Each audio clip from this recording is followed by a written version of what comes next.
हरे कृष्णा राधे राधे दोस्तों, आज हम आपको सुनाएंगे शनि प्रदोष की व्रत कथा। तो चलिए शुरू करते हैं। कथा कुछ इस प्रकार है। पौराणिक कथा के अनुसार एक निर्धन ब्राह्मण की स्त्री दरिद्रता से दुखी होकर शांडिल्य ऋषि के पास जाकर बोली, हे महामुने, मैं अत्यंत दुखी हूँ, दुख निवारण का कोई उपाय बतलाइए। मेरे दोनों पुत्र आपकी शरण में हैं। मेरे ज्येष्ठ पुत्र का नाम धर्म है, जो कि राजपुत्र है, और लघु पुत्र का नाम शुचिव्रत है। अतः हम दरिद्री हैं, आप ही हमारा उद्धार कर सकते हैं। इतनी बात सुनकर वे ऋषि ने बोला कि शिव प्रदोष व्रत करने के लिए कहा। तीनों प्राणी प्रदोष व्रत करने लगे। कुछ समय बाद प्रदोष व्रत आया, तब तीनों ने व्रत का संकल्प किया। छोटा लड़का, जिसका नाम शुचिव्रत था, एक तालाब पर स्नान करने को गया और उसे मार्ग में स्वर्ण कलश धन से भरपूर मिला। उसको लेकर वह घर आया। प्रसन्नता होकर माता ने कहा कि माँ, यह धन मार्ग से प्राप्त हुआ है। माता ने धन देख शिव महिमा का वर्णन किया। राजपुत्र को अपने पास बुलाकर बोली, देखो पुत्र, यह धन हमें शिव जी की कृपा से प्राप्त हुआ है, अतः प्रसाद के रूप में दोनों पुत्र आधा आधा बांट लो। माता का वचन सुन राजपुत्र ने शिव पार्वती का ध्यान किया और बोला, पूज्य, यह धन आपके पुत्र का ही है, मैं इसका अधिकारी नहीं हूँ। मुझे शंकर भगवान और माता पार्वती जब देंगे तब लूंगा। इतना कहकर वह राजपुत्र शंकर जी की पूजा में लग गया। एक दिन दोनों भाइयों का प्रदेश भ्रमण का विचार हुआ।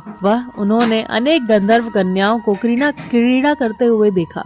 उन्हें देख शुचिव्रत ने कहा, भैया, हमें इसे आगे नहीं जाना चाहिए। इतना कहकर शुचिव्रत उसी स्थान पर बैठ गया। परंतु राजपुत्र अकेला ही स्त्रियों के बीच में जा पहुंचा।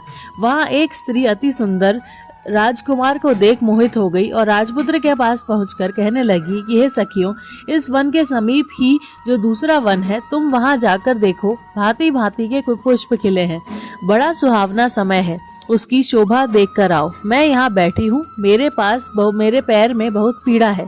ये सुन सब सखियां दूसरे वन में चली गई। वह अकेली सुंदर राजकुमार की ओर देखती रही। इधर राजकुमार भी कामुक दृष्टि से निहारने लगा। युवती बोली, आप कहाँ रहते हैं? वन में कैसे पधारे? किस राजा के पुत्र हैं? क्या नाम है? राजकुमार बोला, मैं विदर्भ नरेश का पुत्र हूँ, आप अपना परिचय दें। युवती बोली, मैं विद्रविक नाम गंधर्व की पुत्री हूँ।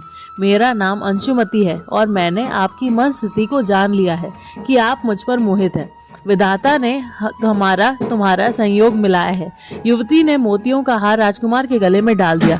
राजकुमार हार स्वीकार करते हुए बोला कि हे भद्रे, मैंने आपका प्रेमोपहार स्वीकार किया है, परंतु मैं निर्धन हूँ। राजकुमार के इन वचनों को सुनकर गंधर्व कन्या बोली कि जैसा कह चुकी हूँ वैसा ही करूँगी, अब आप अपने घर जाएं। इतना कहकर वह गंधर्व कन्या सखियों से जा मिली। घर जाकर राजकुमार ने शुचिव्रत को सारा वृतांत कह सुनाया। तब तीसरा दिन आया। वह राजपुत्र शुचिव्रत को लेकर उसी वन में जा पहुंचा। वहीं गंधर्व राज अपनी कन्या को लेकर आ पहुंचा। इन दोनों राजकुमारों को देख आसन देकर कहा कि मैं कैलाश पर गया था। वहां शंकर जी ने मुझसे कहा कि धर्मगुप्त नाम का राजपुत्र है, जो इस समय राज्य विहीन निर्धन है, मेरा परम भक्त है। हे गंधर्व राज, तुम अब उसकी सहायता करो। मैं महादेव जी की आज्ञा से इस कन्या को आपके पास लाया हूँ, आप इसका निर्वाह करें। मैं आपकी सहायता कर आपकी राजगद्दी पर बिठा दूंगा। इस प्रकार गंधर्व राज ने कन्या को विधिवत विवाह कर दिया। विशेष धन और सुंदर गंधर्व कन्या को पाकर राजपुत्र अति प्रसन्न हुआ। भगवत कृपा से वह समयोपरांत अपने शत्रुओं का दमन करके राज्य का सुख भोगने लगा। दोस्तों, अगर आपको ये कथा अच्छी लगी हो तो कृपया हमारे चैनल को जरूर सब्सक्राइब कीजिएगा और लाइक और शेयर भी कीजिएगा। राधे राधे।